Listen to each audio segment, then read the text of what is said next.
Hello everyone, good evening to all of you. Again, I'm welcoming to all of you, those who are preparing for UPSC and now going to appear your examination for UPSC on 4th October to be held. BPSC, PT and all PCS examination. Dear friend, आज जो हमारी चर्चा होगी वो हम चर्चा करेंगे AIIB पर।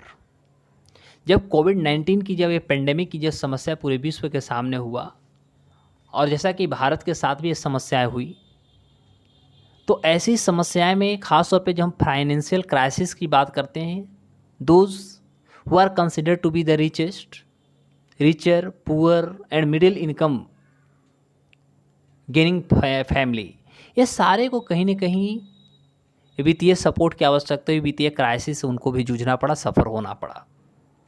ऐसी परिस्थिति जब आती है तो भारत को भी ऐसा समस्या आया और भारत ने सबसे पहला एक समझौता करता है। वो समझौता का नाम था कोविड-19 एक्टिव प्रोसेस, या कह सकते हैं कोविड-19 सक्रिय प्रतिक्रिया और व्यय सहायता कह सकते हैं, व्यय सहायता कार्यक्रम, जो यह खास तौर पे भारत सरकार तथा AIIB के अंतर्गत हुआ था या के बीच में हुआ था।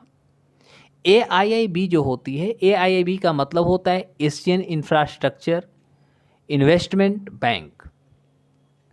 इसके आधार पर यह जो खास तौर पे जो कोविड-19 में जो जितने भी देश की जो समस्या आ रही थी, चाहे वो हम कह सकते हो पुअर कंट्री हो या उस कंट्री में बहुत ज़्यादा गरीब हैं या वीक फैमिलीज़ हैं, वैसे सारे लोग जो कोविड-19 के जो प्रभाव से बहुत ज़्यादा अफेक्टेड हुए, सीवियर कह सकते हैं, उन पे बहुत बड़ा जो इसका एक प्रभाव पड़ा, उनको इस तरह के प्रभाव को कम करने के लिए AIIB ने एक फाइनेंशियल सपोर्ट किया।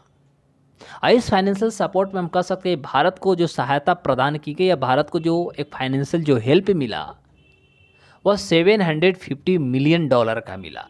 इसमें भारत को $750 मिलियन का इसे फाइनेंशियल सपोर्ट मिलता है। और जो सपोर्ट मिलता है यह मिलता है कोविड-19 सक्रिय प्रतिक्रिया और व्यय सहायता कार्यक्रम के हस्ताक्षर करने के बाद, यानी ये प्रोसेस थी, इस आधार पे भारत सरकार को मिला। और ये जो प्रोसेस थी कोविड-19 सक्रिय प्रतिक्रिया प्लस व्यय सहायता कार्यक्रम, इसका मुख्य जो उद्देश्य था, मुख्य जो ऑब्जेक्टिव्स थी, वह था कि जो कोविड-19 से जो भी हमारा समाज पे और अर्थव्यवस्था पे, यानी सामाजिक और आर्थिक, सोशल और इकोनॉमिक, जो एक बहुत बड़ा आप कह सकते अटैक हुआ, एक बहुत बड़ा कह सकते हैरेसमेंट जो दिया, इसको कम करने के लिए दिया गया। और इसमें मुख्य रूप से वैसे लोगों को इसमें इंक्लूड किया गया, या we can say those are given the first priorities. इसमें सबसे पहला प्रायोरिटी जो बेनिफिशियरीज लोग को दिया गया, लाभार्थी को दिया गया, उनमें थे those family are living under BPL, below poverty line, गरीबी रेखा से नीचे जो फैमिली रह रहे थे, उनको इस योजना के साथ जोड़ा गया। या कह सकते हैं जितने भी किसान थे, हेल्थ केयर या हेल्थ जो वर्कर्स थे, वीमेन थे, वीमेन सेल्फ हेल्प ग्रुप्स के जितने भी मेंबर्स थे, कह सकते हैं विडो, जितने भी फिजिकल डिसेबल्ड थे, सीनियर जो सिटीजन्स थे, लेस सैलरी गेनर लोग थे, लेबरर्स थे, अंदर जो कंस्ट्रक्शन का काम करते थे वैसे लेबरर्स को जोड़ा गया, तथा इसमें डिप्राइव्ड जो ग्रुप्स ऑफ जो फैमिलीज एंड कम्युनिटीज़ के जो लोग थे, वे सारे को इस योजना के अंतर्गत, इस कार्यक्रम यानी प्रोग्राम के अंतर्गत भारत सरकार ने, और ख़ास तौर पे इसका जो मैनिफेस्टो ही था, ऑब्जेक्टिव जो थी, उस ऑब्जेक्टिव के आधार पे ऐसे लोगों को प्रायोरिटी दी गई। एक्चुअली AIIB के तरफ से हम कह सकते हैं कि जो भारत को 750 मिलियन जो डॉलर का जो सपोर्ट मिला है, यह सबसे पहला कह सकते हैं, यदि बजटीय हेल्प की बात करें, बजटीय हम फाइनेंशियल हेल्प की यदि बात करते हैं, तो बजटीय हेल्प, फाइनेंस हेल्प के रूप में यह भारत को सबसे पहला AIIB के तरफ से ये सपोर्ट मिलता है। अब बात होती है कि AIIB का या भारत के जो भी 750 मिलियन डॉलर का जो भी सपोर्ट मिला, ये फंडिंग कैसे हुआ? तो फंडिंग में याद रखें कि कोविड-19 के तहत क्या हुआ कि AIIB, Asian infrastructure investment bank, plus ADB, Asian development bank, ये दोनों की कोलाबोरेशन से 2.250 बिलियन डॉलर यानी 2.250 बिलियन डॉलर अमाउंट को जो था ये फाइनेंस किया जा रहा है ये कोविड-19 के दौरान जो अभी पीरियड चल रहे हैं। और इसमें से 2.250 जो बिलियन डॉलर है, इनमें से 750 मिलियन जो डॉलर है वह AIIB प्रोवाइड कर रहा है, प्लस 1.5 जो बिलियन डॉलर है वो ADB प्रोवाइड कर रही है। यानी कोलाबोरेशन, दोनों की कोलाबोरेशन से ये फंडिंग किया जा रहा है या फाइनेंशियल हेल्प दिया जा रहा है एशिया के इस सारे राष्ट्रों को जो कोविड पैंडेमिक से बहुत ज़्यादा ग्रसित हो गए हैं, प्रभावित हो गए हैं। ये दोनों मिलकर प्रोवाइड कर रहे हैं। और प्रोवाइड करने के बाद वो जो पार्टिकुलर देश हैं, जैसे मान लिया हम भारत की बात करें तो भारत सरकार के पास जो भिन्न भिन्न प्रकार के जो मिनिस्ट्रीज़ हैं, उनकी मिनिस्ट्रीज़ के कोलाबोरेशन के आधार पर, और ख़ास तौर पे कोलाबोरेशन किनके साथ होगा, वहाँ के जो फाइनेंस मिनिस्ट्रीज़ होगी या भारत के जो वित्त हमारा मंत्रालय है, तो वित्त मंत्रालय के साथ कह सकते हैं कि सहयोग से जो भिन्न भिन्न और जो मंत्रालय हैं उनके साथ जो आर्थिक मामला यानी इकोनॉमिक अफेयर्स जो हमारे डिपार्टमेंट है, उनके द्वारा इस परियोजना को हम कह सकते हैं मुख्य रूप से रेगुलेट करने का कार्य किया जाएगा।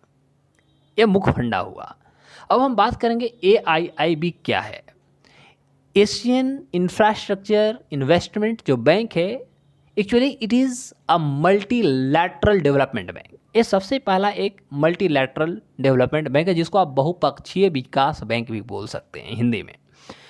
इसका जो मिशन, AIIB का जो मिशन है कि खास तौर पे एशिया के जितने भी राष्ट्र हैं वहाँ पर सोशल और इकोनॉमिक रिजल्ट को हमें बेटर करना है। यानी अच्छा करने के लिए, सोशल इकोनॉमिक बेटरमेंट को करने के लिए, उसकी कंडीशन को अच्छी करने के लिए ये खास तौर पे फाइनेंसिंग सपोर्ट कर रहे हैं। Actually AIIB was established in 2016 in Beijing. इसकी स्थापना जो हुआ था 2016 में बीजिंग में हुआ था बाई या on the leadership of the China. यानी उस समय इसकी जो नेतृत्व किया गया था इसको स्थापित करने के लिए, वह चाइना का नेतृत्व में इसकी स्थापना सबसे पहले की गई थी, 2016 में इसको की गई थी। उसके बाद इसकी यदि हम स्टार्टिंग पीरियड की बात करते हैं कि इसकी जो स्टार्टिंग इन्होंने किया तो इस समय उसका जो पेड अप कैपिटल था क्या था, तो जब इसको 2016 में इसको इनॉग्रेट किया गया, अनाउंस किया गया, तो उस समय इसका जो पेड अप कैपिटल थी वह मात्र $50 बिलियन था। यानी 50 बिलियन डॉलर के साथ AIIB को स्थापित किया जाता है। This was the complete paid up capital in 2016 when AIIB was to be established in Beijing. और लेकिन क्या हुआ कि इसमें जो जितने भी इसमें सदस्य राष्ट्र हैं, ये सदस्य राष्ट्रों की ये कह सकते हैं थॉट है कि आने वाले भविष्य में कुछ ही समय में ये 50 मिलियन जो डॉलर इसका पेड अप कैपिटल, इसको बढ़ा करके 100 बिलियन डॉलर हम कर देंगे। तो ये भविष्य का कह सकते हैं एक प्लान भी रहा। दूसरी महत्वपूर्ण बात कि AIIB को चलाने के लिए, कंट्रोलिंग करने के लिए इसमें बहुत सारी प्रक्रियाएं हैं। जैसे हम कह सकते हैं इसमें सबसे पहले एक दो सुप्रीमो जो होता है, जो पॉलिसी मेकिंग का काम करता है, या कह सकते हैं कि इसको इवेलुएट करता है, भिन्न भिन्न प्रकार का जो पॉलिसी बनते हैं उसको ये इवेलुएट करता है। तो ये सारी चीज़ों को करने के लिए वहाँ पर एक बोर्ड ऑफ गवर्नेंस होता है, ट्राई टू अंडरस्टैंड। और जो बोर्ड ऑफ गवर्नेंस होता है उसमें मुख्य रूप से प्रत्येक जो राष्ट्र हैं उनमें रिप्रेजेंटेटिव होते हैं, यानी प्रत्येक राज्य के वहाँ पर, प्रत्येक देश के उसमें जो होते हैं वो प्रतिनिधि होते हैं। इस आधार पर देखेंगे कि इसमें जो मेंबर्स की संख्या है इसमें ओवरऑल 12 है, यानी 12 इसमें मेंबर्स हो जाते हैं। और 12 जो मेंबर्स होते हैं वह बोर्ड ऑफ डायरेक्टर्स की तरफ से 12 इसमें मेंबर्स होते हैं। और ये 12 मेंबर्स में से 9 जो मेंबर्स हैं वो खास तौर पे एशिया से हैं, और 3 जो मेंबर्स हैं वह कह सकते हैं एक्सटर्नल रीजन से हैं या एक्सटर्नल क्षेत्रों से हैं, यानी कह सकते हैं बाहरी क्षेत्रों से 3 इसमें मेंबर को लाया गया है। एक्चुअली AIIB में जो टोटल पेड अप कैपिटल भी मैंने बताया कि 50 बिलियन डॉलर है, उनमें $50 बिलियन में 30.34%, यानी 30.34% जो शेयर है वह चाइना का है। और इसके साथ चाइना सबसे बड़ा इसमें शेयर होल्डर का काम करता है, यानी चाइना इसमें सबसे बड़ा शेयर देने का काम करता है, यानी उनका। और जिसके कारण कह सकते हैं कि चाइना को यहाँ पर वीटो पावर का भी अधिकार कुछ क्षेत्रों में उसे प्राप्त है, क्योंकि उसका सबसे ज़्यादा इसमें शेयर है। दूसरी बात हम बात करें कि यहाँ पर इसमें जो वोटिंग के जो अधिकार हैं, ये टोटल वोटिंग के अधिकार में 26% जो वोटिंग का अधिकार है वह चाइना ऑलरेडी पहले ही गेन कर चुका है, यानी चाइना के पास 26% वोटिंग का अधिकार है। और साथ ही साथ कह सकते हैं कि उसके पास जो वीटो पावर का जो अधिकार है कुछ क्षेत्रों में उसको पहले ही दे दिया जा चुका है। इसमें यदि हम बात करें तो भारत, इंडिया का जो इसमें शेयर है वह इंडिया 8.4% के साथ, इंडिया का इसमें शेयर 8.4%, और इंडिया शेयर के आधार पर यदि बात करें तो India got second rank, Bharat इसमें दूसरा स्थान पे आता है। तीसरा स्थान पे रसिया आता है, चौथा स्थान पे जर्मनी आता है। Point must be noted. और मुख्य रूप से हम बात करें यदि AIIB, तो AIIB का जो मुख्य उद्देश्य है वह है एशिया और पैसिफिक जो रीजन्स हैं, तो एशिया पैसिफिक रीजन्स में खास तौर पे इंफ्रास्ट्रक्चर डेवलपमेंट करने के लिए जितने भी फाइनेंशियल सपोर्ट होंगे वे सारे फाइनेंशियल सपोर्ट को कह सकते हैं असिस्ट करेंगे, ये बजटिंग करेंगे, इसका मुख्य उद्देश्य है। और इस उद्देश्य के साथ ही AIIB कार्य कर रही है। अभी कोविड-19 जो पेंडेमिक चल रही है इसमें बहुत कह सकते हैं पॉजिटिव रेस्पॉन्स के साथ भारत ऐसे बहुत सारे राष्ट्र हैं जो खासतौर पे इसके जो सदस्य राष्ट्र हैं वे सारे सदस्य राष्ट्रों को भी ये भिन्न भिन्न प्रकार से फंडिंग का मुहैया करा रही है। तो आज का एपिसोड यहीं तक रखते हैं, अगले एपिसोड के साथ फिर हम कुछ नए टॉपिक के साथ आते हैं। इसके साथ थैंक यू, धन्यवाद, गॉड ब्लेस।